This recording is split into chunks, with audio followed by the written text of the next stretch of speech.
आखिरी समय की पुकार, क़यामत की याद दिलाने वाला वाक्य। शबे रफ्ता थी, शहर की सड़कों पर चांदनी बिखरी हुई थी और हल्की ठंडी हवा खड़क रही थी। मोहल्ले की पुरानी मस्जिद की जानिब से अजान की कोमल आवाज आ रही थी, अजान जिसने सारा माहौल गरिमा और शांति से भर दिया था। मगर शहर के एक हिस्से में जहां चमकदार बोर्ड और रोशनी थी, वहीं रहता था रफीक, 18 बरस का एक नौजवान जिसकी जिंदगी में मस्ती, महफिलें और मोबाइल की रोशनी ही सब कुछ थी। रफीक की अम्मी खदीजा अम्मी हर रोज उसे नमाज के लिए बुलाती। उनकी आंखों में एक तरह की खफासी उदासी और चाह थी। बेटा, नमाज की देर ना करिए, वे कहती। कौन जाने आने वाला कल किसका हो। रफीक मुस्कुरा कर कहता, अम्मी, जिंदगी तो लंबी है, अभी क्या जल्दी है। पर ख्वाहिश के साए अक्सर बदलते हैं, कब किस बात पर नजर खुल जाए कौन जाने। रफीक का दिल आराम मांगता था, दोस्ती, फुर्सत और शहर की चमक। कॉलेज में वो तगड़ा था, हर किसी के साथ अटखेलियां करता, दिल में उसकी कोई सख्तियत नहीं थी। उसने अक्सर बस यही सुना था कि नसीब से ही सब कुछ लिखा हुआ है, तो क्यों इतनी फिक्र। मगर इल्म और एहसास दो अलग चीजें हैं। दिल की आवाज अक्सर बाद में आती है। एक शाम कॉलेज से घर लौटते वक्त रफीक की मुलाकात हुई एक मटमैले और शांत चेहरे वाले शख्स से, मोहसिन भाई। मोहसिन भाई की सादगी और उनके चेहरे की रोशनी कुछ ऐसी थी कि देखकर रफीक को अजीब सा सुकून मिला। मोहसिन भाई रोजाना शबा सभार मस्जिद आते और आम लोगों की मदद करते। उनके काम में कोई अफलातून दिखावा नहीं था, बस सच्ची खिदमत। अरे नवाबी, तू भी तो आता है कभी मस्जिद? मोहसिन ने हल्की मुस्कान में पूछा। रफीक ने हंसकर कहा, भाई, अपने आप में उलझा रहता हूं, कभी टाइम नहीं मिलता। मोहसिन ने आंखों में रोशनी डालकर कहा, टाइम मिलता है, बस दिल की तरजीह नहीं। उस रात रफीक ने पहली बार दिल से सोचा, क्या सच में दिल की तरजीह बदल सकती है? कुछ दिन बाद मोहसिन ने रफीक को अपने साथ तरावीह पर बुलाया। मस्जिद में हर चेहरा सुकून से भरा था। रफीक ने कुरान की कुछ आयतों को सुना और एक आयत ने उसके सीने में हलचल पैदा कर दी। कुल्लू नफ्सिन ज़ाइक़तुल मौत सुम्मा इलैना तुरजाऊन, कुल्लू नफ्सिन ज़ाइक़तुल मौत सुम्मा इलैना तुरजाऊन। हर जान को मौत का स्वाद चखना है और फिर हमें ही लौटना है। ये शब्द उसे बार बार कानों में गूंजते रहे। उसने सोचा, किस्मत चाहे जैसी भी हो, मौत की हकीकत तो हमेशा है, मगर वही हकीकत अक्सर दफन सी कर दी जाती है, जैसे मौत किसी और की बात हो, किसी दूरी पर। रफीक ने घर आकर खुलकर अपनी अम्मी से बात की।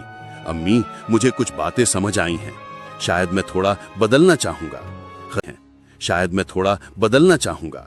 खदीजा अम्मी के चेहरे पर गहरी राहत और रोशनी आ गई। उन्होंने दुआ में अपना सर झुकाया, अल्लाह मेरी दुआ कबूल करे। पर जिंदगी के इम्तिहान छुप कर नहीं आते। कुछ हफ्तों के बाद शहर में तेज गहमा गहमी हुई। बड़े बड़े बिल्डिंग की खिड़कियां हिलने लगीं और लोग भयभीत होकर बाहर निकल आए। कुछ देर बाद रेडियो ने खबर दी, आसपास के इलाके में अचानक जमीन का खिसकना हुआ है, कई लोग फंसे हुए हैं। रफीक ने सोचा कि ये सब कहानियां हैं, मगर मोहसिन ने ठंडी आवाज में कहा, बेटा, हमें मदद करनी चाहिए। मोहसिन पहले ही राहत कार्य में जुट गए थे। रफीक भी गया। उसने देखा कि कितने लोग घबरा रहे हैं, बच्चे रो रहे थे और माएं चिल्ला रही थी। एक मां जिसकी आंखों में आंसू और चेहरे पर थकान थी, अपने खोए हुए बच्चों के लिए तड़प रही थी। रफीक के अंदर का इंसान जिंदा हुआ। उसने खुद को उस मां के पास पाया और सब कुछ भूलकर मदद करने लगा। उस रात रफीक ने देखा कि इंसानियत की नकारिश और अल्लाह का डर कैसे दिल में उतर आते हैं जब हालात खतरनाक हों।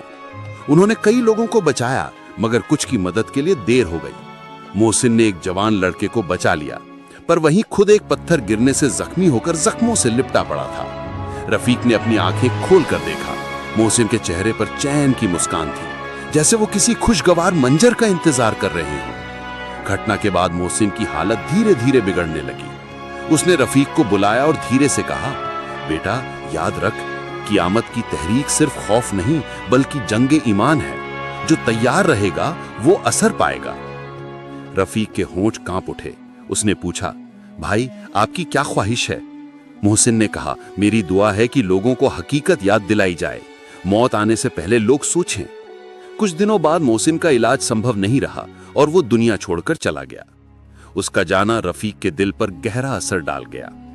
उसने देखा कि मोहसिन ने जिस धीमी सादगी भरी जिंदगी को जिया, वही मरने के बाद शांति पाई। मोहसिन के जाने के बाद रफीक की जिंदगी में जो हलचल आई वो सतत थी। अब वो सिर्फ नाम की इबादत नहीं चाहता था, वो दिल से बदलना चाहता था। वो रोज पढ़ता, मस्जिद आता और लोगों को बताता कि क़यामत सिर्फ एक वाक़या नहीं, ये एक सच है जिसे हर दिल को असर में लाना चाहिए। उसने अपनी अम्मी की हिफाजत की, गरीबों की मदद की और खासकर अपने दोस्तों को भी अलहदा करने की कोशिश की, उन्हें यह बताने की कि आखिरी दिन के लिए तैयारी क्यों जरूरी है। एक रात जब रफीक गहरी निगरानी में था, उसने फिर एक ख्वाब देखा। इस बार ख्वाब और भी ज्यादा जबरदस्त था। आसमान पर बादल गहरे लाल थे, जमीन फैली हुई और लोग भाग रहे थे। रफीक ने देखा कि कुछ लोग इशारा कर रहे थे, वो लोग जिनके हाथ में किताबें सीधी थीं और स्वर साफ, वो अमन और खुशहाली की तरफ बढ़ रहे थे।